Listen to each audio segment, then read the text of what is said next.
try not to worry about a race. Certainly going into the biggest one of my career is a concern, mostly because I don't know the track, but to actually worry about the outcome is so mentally draining or energy consuming that my purpose in floating around Paris for a couple of days is to try and just get into neutral. What makes Le Mans the greatest event in the world is the twice around the clock. It's hard to explain to anybody what that's like. It is a very, very long day. It becomes even longer when you have to anticipate the strains on the engine and the cars to achieve a finish after 24 hours. That is the real crunch of Le Mans.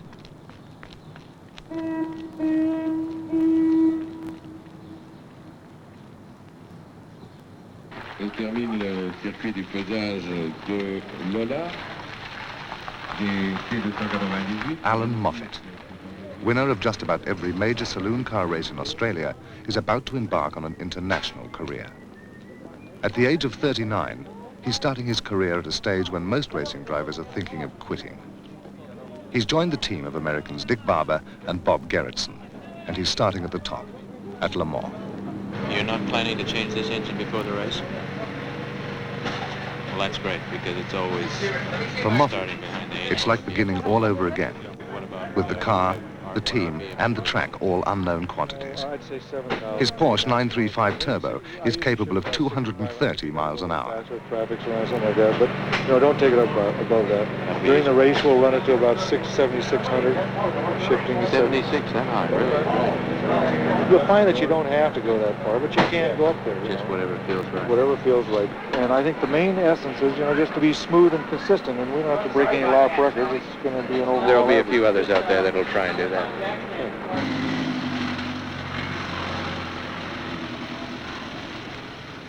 For the racing teams, the first harrowing experience in fact takes place 5 days before the race begins. Each car has to pass stringent safety and mechanical checks before it's allowed on the track. The tests are carried out in the large municipal car park in the center of Le Mans itself. Attendez 2 secondes parce que ça discute là. On sera obligé de l'essayer tout le circuit sur la piste. Bon. Non, mais on est d'accord, c'est bon. D'accord. All the cars which will be allowed to enter in the practice sessions are inspected. We make sure they are okay concerning safety and so on. They are weighed.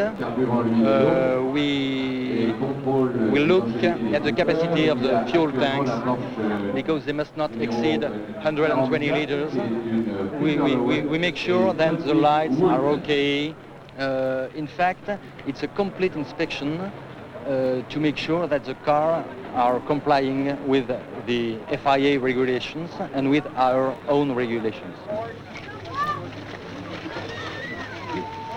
With nearly 100 cars entered this year, the technical inspection or scrutineering takes nearly 2 days of detailed examinations. There are few disappointments. Most teams are totally professional.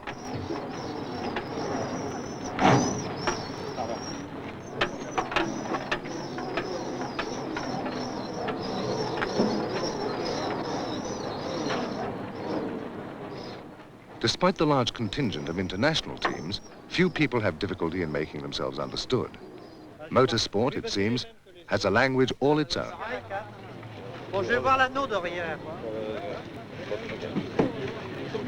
for the tow hook, the pull? C'est pareil, oui. Bon alors, lumière. Turn on the light, turn the key on, and pull the lights. Oh, bigger, okay. La marche derrière. Oh, attention derrière. Spin out of the way, you want to look at the lights? Vous avez vu pour la plaque de chrono, là? Yeah, it's coming down.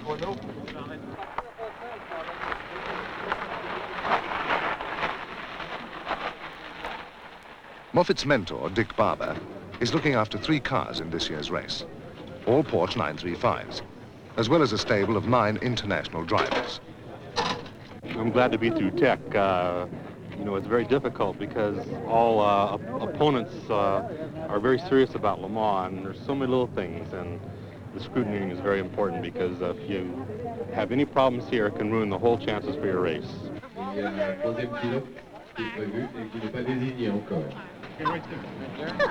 allowed to wear. You're not allowed to wear that on the Well, I know. No, I didn't expect even to be here today. We were just traveling. I just thought we'd got to go. That was my question. We're here to do one thing, and that's win, nothing else. And we'll either be in the victory circle or there'll be engines spread all over the earth, I'm afraid. With scrutineering over, the drivers are given their first opportunity to look at the track, this time as civilians. On Saturday afternoon, the greatest endurance race in the world will start. And let's hope it's not in the rain. The old Le Mans start is over.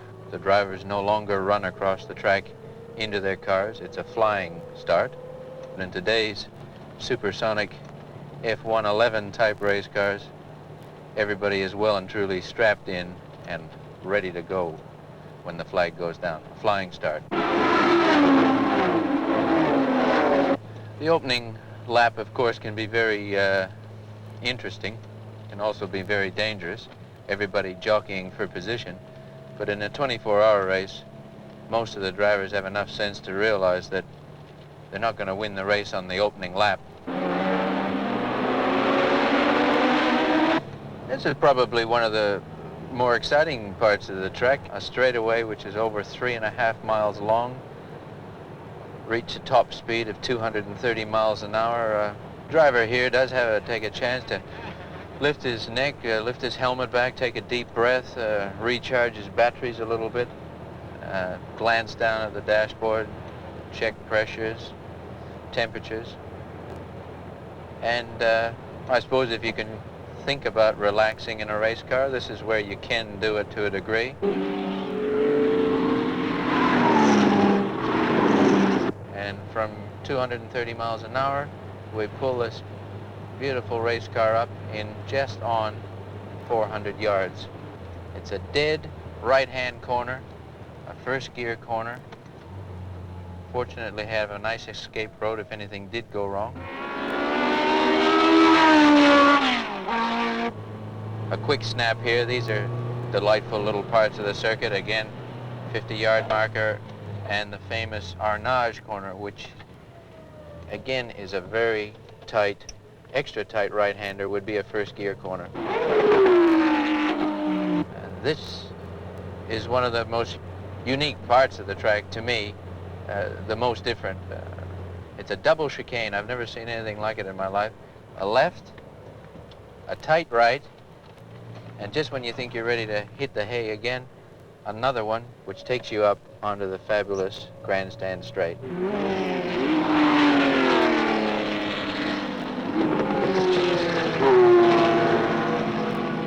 This is the sight every driver would welcome in a 4-minute lap, a little touch with reality. The pits are absolutely jammed, the pit lanes are jammed, grandstands are full. It'd be tremendously exciting to drive up through here.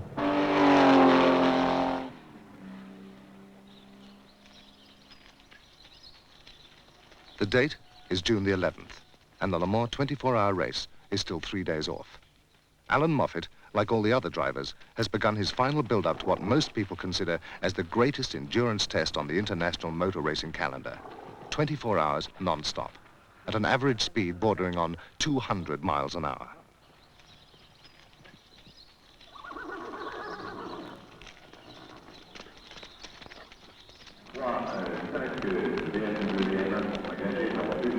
The infamous European summer again lives up to its name.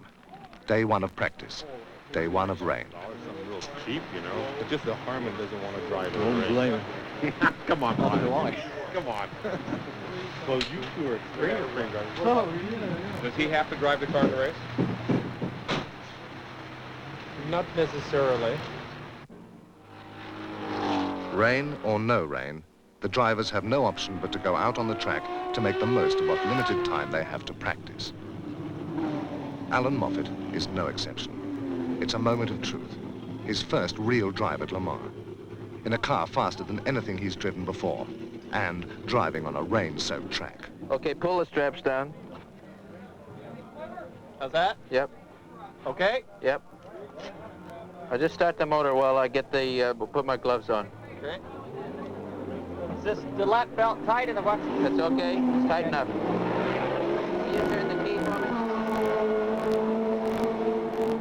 You want to start her there? You want me to start it? You go ahead. Okay. Got the throttle? Yep.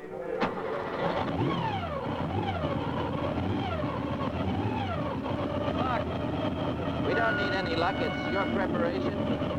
We'll do the rest. You understand the lights? You want to run with any lights? All right, okay.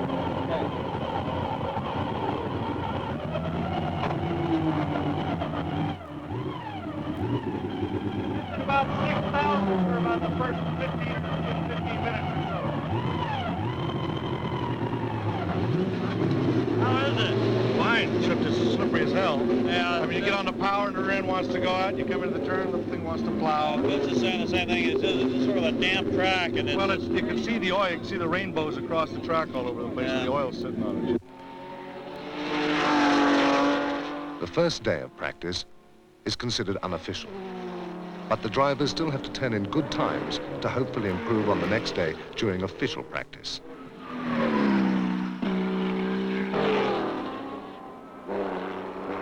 A good time on this 14-kilometer circuit is around 4 minutes and 10 seconds.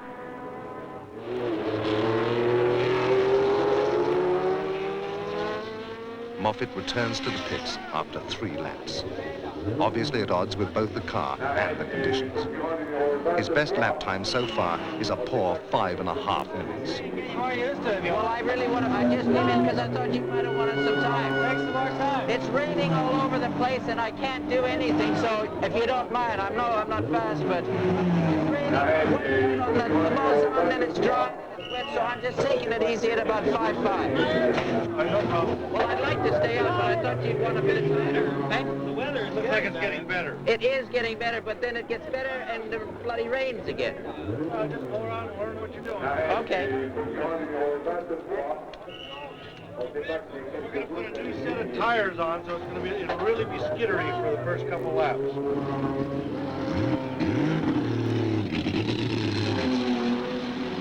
The unofficial and official practice days seem to merge into one. The weather conditions are exactly the same. Moffat must now improve his speed or relegate his car to the rear of the starting grid. Any car with all that horsepower, with 700 horsepower, has to be very, very difficult to drive in the rain. It has a lot of dip on the 935 Porsche with all that horsepower. So when you turn into a corner, it just pushes the front, and then suddenly the back cracks around, and the wheels are all spinning, and you're diving up the road in a series of great slides. Whereas with my car, it's only got 330 horsepower. And of course, I turn in the corner and I can actually set the car up, balance it, and slide it through. Well, obviously, Ix and Reinhold Jost in the 936 at Martini car, they must be the opposition. And there are a lot of good 935s, but, you know, you can have the super preparation, you can drive well, you can do everything well, and then you've just got to have luck. And you can't win a race like this without a lot of luck. It's like Bathurst, you've got to have a lot of luck to win.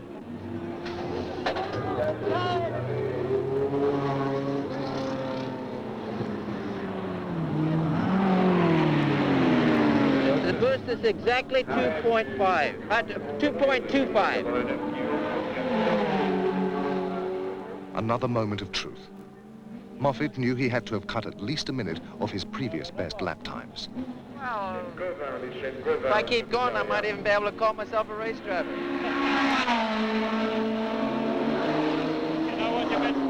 know what your best time was? Give me a 407, I don't know. I got in traffic. I'd say I could do a 4 if I had to. If Rock was out here, give me 358.7. Well, then I am a race driver. Right. I did get one good run. Well, that doesn't make me happy yet.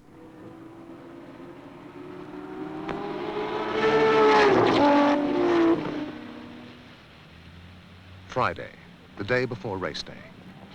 Over the next 2 days, more than 250,000 people will invade this industrious country town about 200 kilometers southwest of Paris. Friday is also the rest day for the drivers. their last chance to I relax think on before the track like grueling this, it's so 24-hour fast, marathon. so fast that the more you know it and the more you get the car set up, the time just comes. I mean, you probably think to yourself now, there's a second or there's a second here, but you get out on that track and after an hour or after 2 hours, you'll probably be going 5 seconds quicker, 6 seconds quicker. I mean, it's so fast here, isn't it? Those corners are so quick. I hadn't noticed, mate. Yeah. He came in talking to himself the first time he took a drive in the derby. My goodness, this is a real race car. Eyes on store. I remember last year when I had been asleep for an hour and it went from darkness to daylight, and I got in for my driving turn, and I'm on my first lap, and the pit sign at the signal pit said, "Good morning, Dick." Almost crashed the car and lost concentration because I was laughing so hard. If Ix's car goes without problems, then he'll be difficult to beat. But having said that, I think we're going to run a little faster than most of the 935s. I think if we just hang back with all the 935s, then it's going to be just a matter of luck, isn't it, who wins. But we got a flying start this time. Is that going to, how much of a flyer is that compared to? In fact, it really is a flyer, because the pace car, it's normally a 928 Porsche, and he'll probably do 150 miles an hour down the Mulsanne, and everybody will just be going like hell to catch him up. So by the time he gets round to the pits, the field's well strung out, and by the time you come through the chicane before the pit, it's just flat out from there. Well, when I was at Daytona, I had 6 guys pass me down the back straight, and I thought they wouldn't, obviously they'd call it a false start. Well, that was baloney. That was on from the word go. They watched the first 3 or 4 cars, and that's it. So it's very unlikely that it would be a second time around on the pace car? Never. Never. Never. So if you can steal a couple of places, you go ahead and steal a couple of places. I won't tell. As long as it's not past pits. Yeah, exactly. Yeah, I know.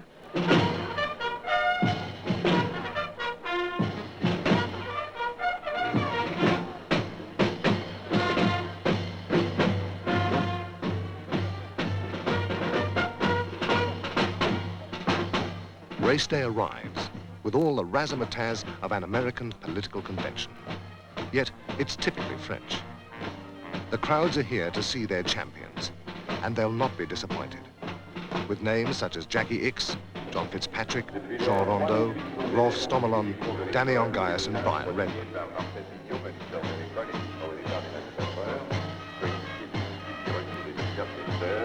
No matter how much time there is before a race, you always find work to do, and keep busy, and that's what they're doing right now, just checking everything one more time and making sure it's perfect. This crew of people, even though there's only 4 people that are paid mechanics as, on the team, the group of about 18 people that are here, we've been working together for about 6 years on various race cars. Some of us go back even longer than that, so the teamwork, everybody knows what everybody else is going to do. We are a little sorry that the French team dropped one of their drivers, take us off the pole, but the pole doesn't mean much in this race because it's quite a long race, Won't start really racing for about 12 hours. The main thing is to get through the first half, and then you start worrying about it after that.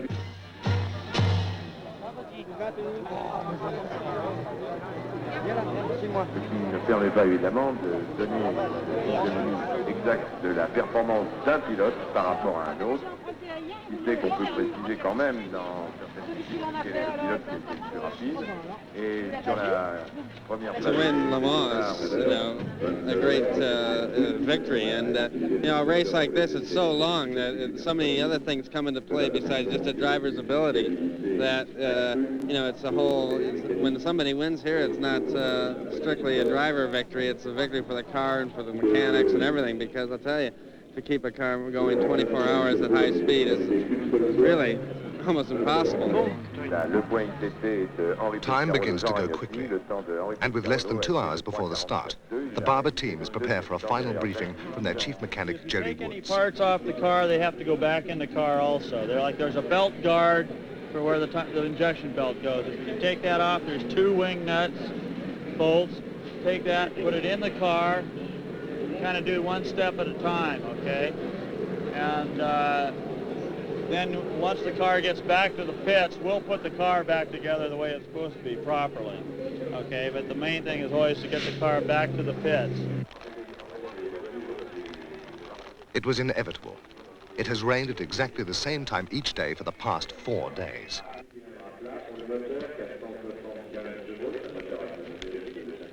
Bless our great crew for being so patient and diligent and getting the cars to operate for 24 hours. And bless Dick Barber for the spirit that is the best in auto racing in the world. With a final prayer, the teams begin to move into position on the grid.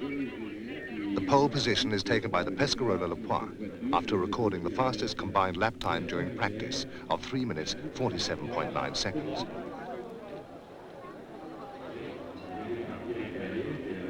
In number 2 position is Dick Barber's own Porsche, car number 70, with a time of 3 minutes 48.4 seconds.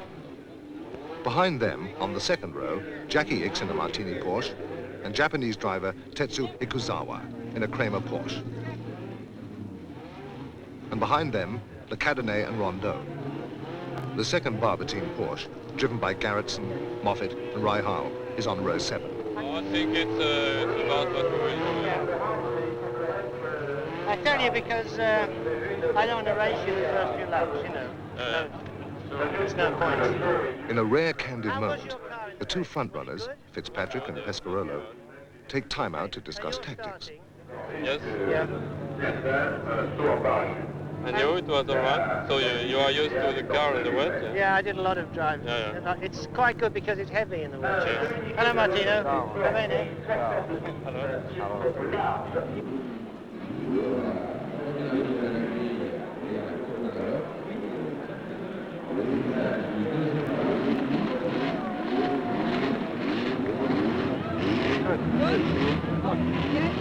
Oh, you don't know? Good? Yeah, I think so. I hope.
As the warm-up lap for the flying start unfolds, it quickly becomes clear that the weather is to play an important part in the 1980 Le Mans.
la voiture numéro 53.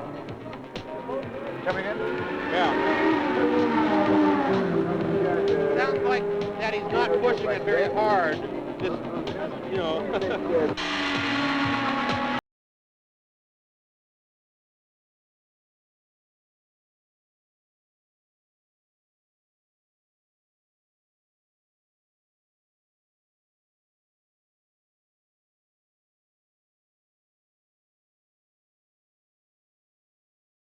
After 9 laps, John Fitzpatrick, lead driver for the Barber car, returns to the pits for more fuel. The tank holds enough for about 10 laps. No! No! Don't worry about the pressure, it's the angle of the straight!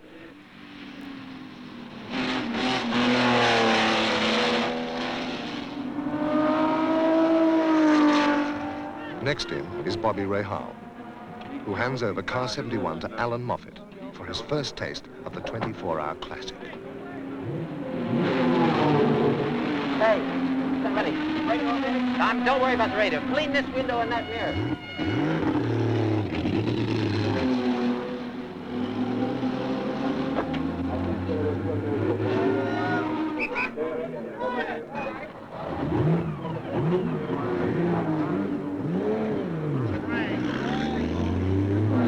It was okay for the first few laps. I was leading and there was no spray from the other cars, so I could see where I was going. But then, as soon as I started to overtake slow cars, you get the spray. And you can't really see how far they are in front of you, and on the straight you come close to running in the back of them, and then the rain came down really heavy. And in some places you just couldn't steer. You'd have to do 5-10 miles an hour. You just could not steer the car. There was so much water. And the problem was, every lap it was different. One lap it'd be one corner, and then the rain would move on to the next corner. It's such a big circuit that it's inconsistent. But it seems to be drying now.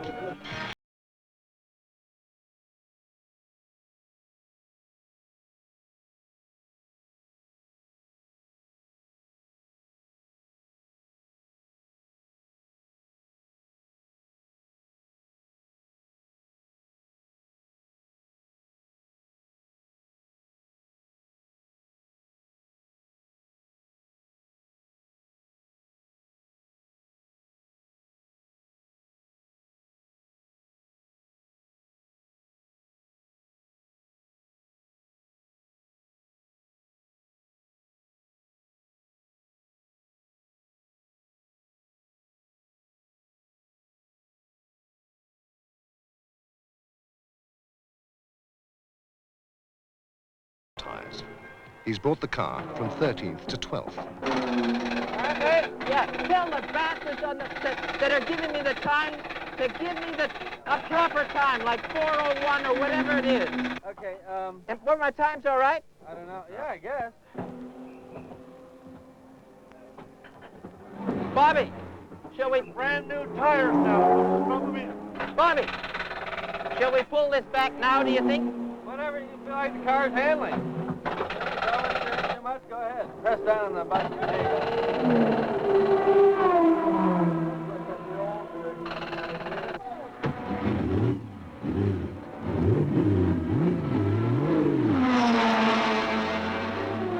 It's not going to rain tire. It's just going to lose air slowly. So if he'd have stayed out there, let's say, the full hour, Shouldn't they be able to feel this? he should have. Yeah.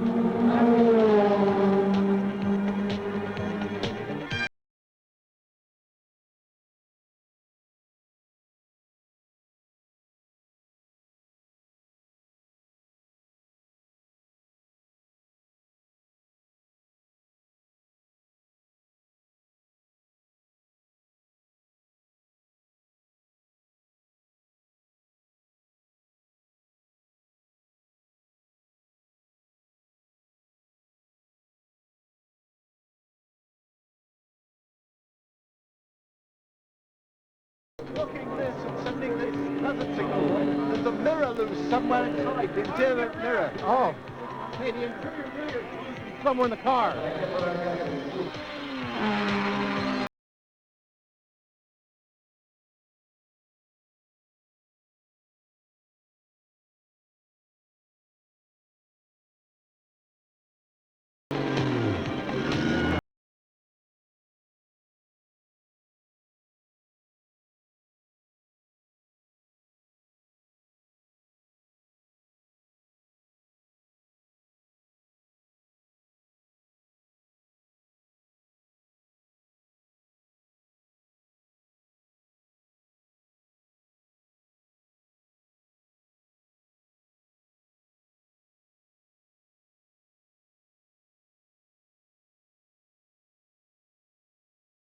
In the evening sunshine, Moffat ends his first 2-hour stint at the wheel, with the car now in 11th position. The Yost X Porsche has moved into the lead.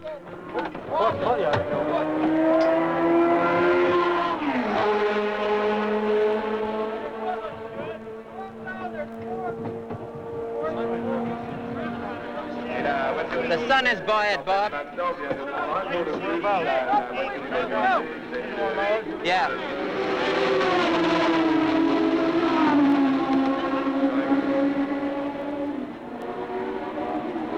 Not enough.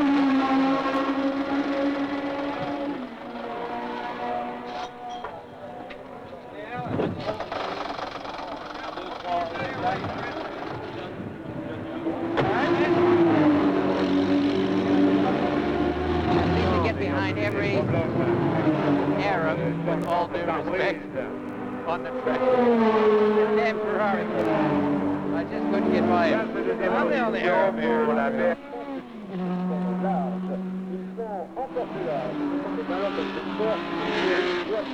Once we got going, it wasn't as terrifying as I thought it would be. And it's all just in slow motion. When you get going and forget about the speeds, forget about what could happen through the kink on Mulsanne, and you just come up on the traffic and weave by them. Sometimes you don't get by them. There's a couple of Ferraris there I couldn't get by. And raining like hell here all week, and now the worst problem is the sun in your eye.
Midnight on Saturday night.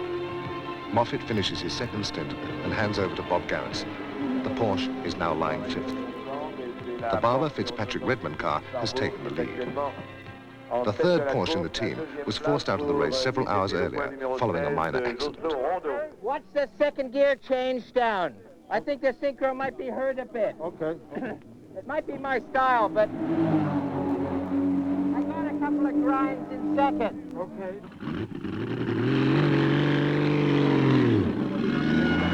I went out of, what's the end of the straight? Mulsanne, and you know the fast right-hander. Just as I arrived there, there's a guy on the inside, dropped. No lights, no flashing lights. And it just reminded me very quickly how you can lose a race here. Yeah. You can lose a lot more than the race. Yeah, exactly.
Moffat's foreboding of problems comes true. At exactly 1:45 on Sunday morning, car 71 breaks down. After all year long, the anticipation, the pressure, the hassle to get it all together and bring an entire crew here. It's like losing your baby, you know.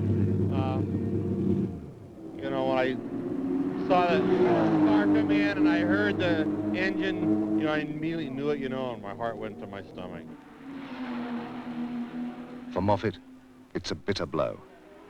His hopes of a first-up win at Le Mans shattered. The team claimed the last time they saw something like this happen was the low-octane fuel. It gets to the pistons or the head gaskets and knocks them out. The car was going fine. It's one of those things you just can't be sure of. I'm happy about one thing. It's still a one piece, and at $40,000 a throw, they'll be able to save it. I know how hard the team had worked. I was disappointed for them. And at the same time, I was somewhat relieved not to have to get back into it. The pluses are to have been to have participated in the greatest event in the world, the greatest event in my career, and with some very nice people. The guys in the car 71, especially Allan, with his first time in a 935 turbo, to come to Le Mans and do as well and consistent as they did, it was incredible. I'm really proud of him, and I'm hoping he's going to drive on a permanent basis with our team because good drivers that are easy on equipment are hard to find, and he's tops in my book.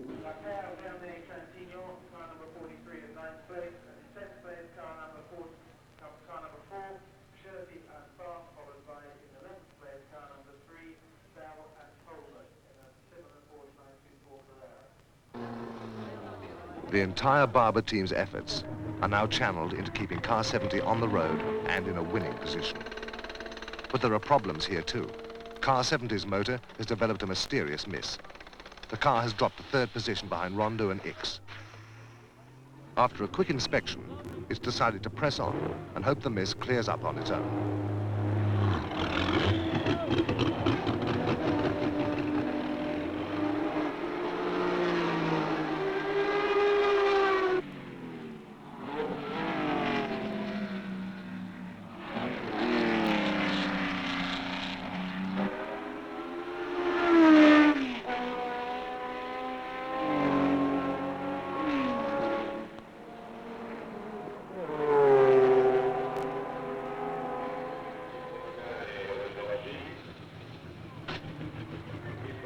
As the morning wears on, it becomes more and more obvious that the miss in car 70 is not going to clear up by itself, that there is something radically wrong, and the rain is only adding to the problems.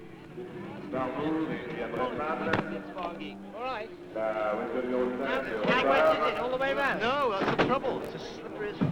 Mind you, you're pulling out 20 seconds on the lap of the fourth man, so you did the right thing. It's the right thing, yeah. It's not wet, it's sprinkling. Like it was here. Yeah. Well, it was like that down the Mulsanne. Now the Mulsanne is dry. Yeah. Then it was like that on the new section. Now that's dry. You're obviously better off. He changed to wet. It's still the same. And this one's definitely getting progressively worse. There's a God, they just changed a couple of plug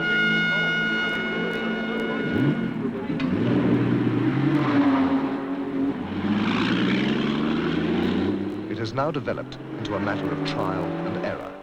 Another few adjustments, another few circuits around the track.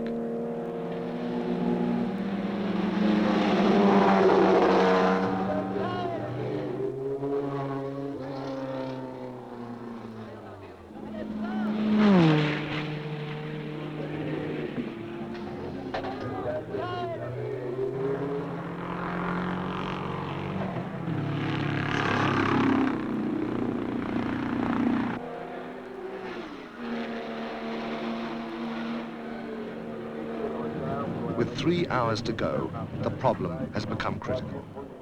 The car has lost 100 miles an hour in speed, is firing on only 4 or 5 cylinders, and has developed a bad oil leak.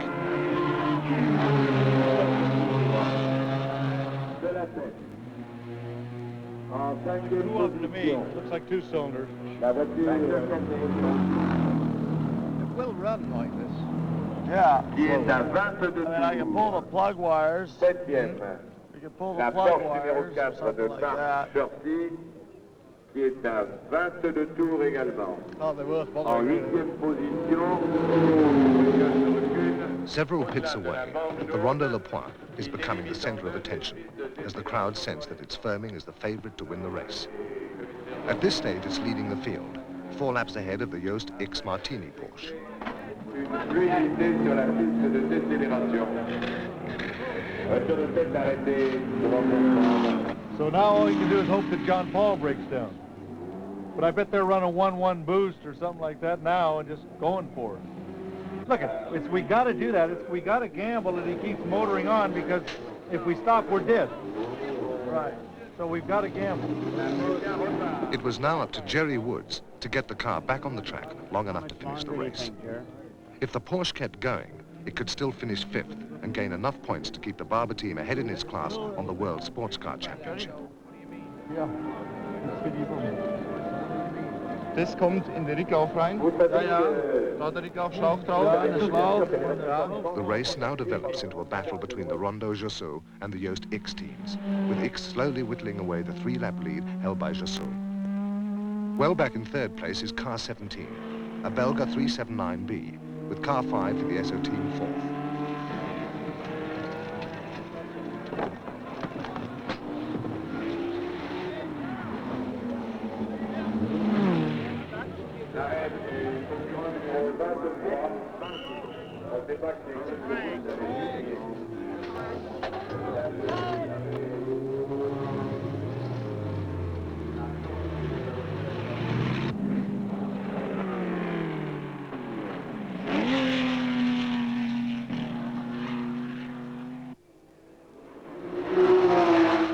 After 45 minutes in the pits, Woods finally gets car 70 going again. The car is now minus 1 cylinder and its turbocharger. X, in car 9, is only 2 laps behind Le Point. Then again, the inevitable, right on cue. Jousseau immediately brings the Le Point in for rain tires. X gambles and stays out on slicks.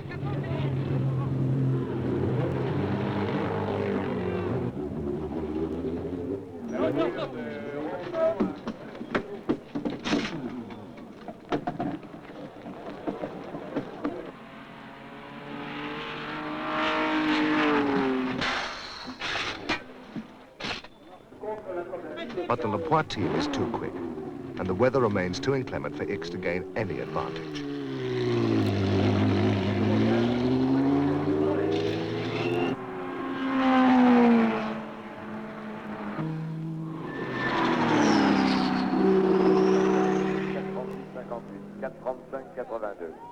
Tour plus rapide, piste plus sèche.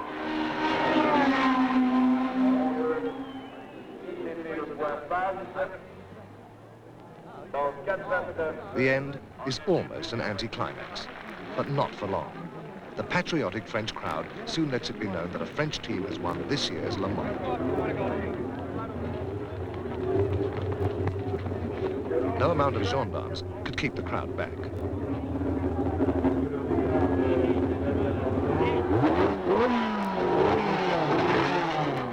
Brian Redman managed to keep the Barber car going and finish 5th, retaining the hold on the World Sports Car Championship.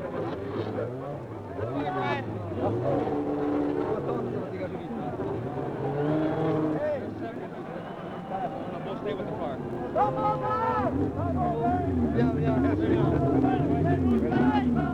Good on you, Brian. Well, thanks, Mick. Places here. Oh, keep on. With easy, mate. Thank you, Brian. It isn't what we came for, but it's better than quit. I keep thinking one day I'll just win this goddamn thing.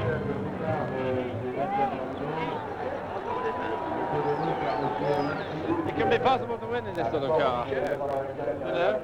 That car, if it hadn't have had the crash and the actual stop for 40 minutes at the beginning.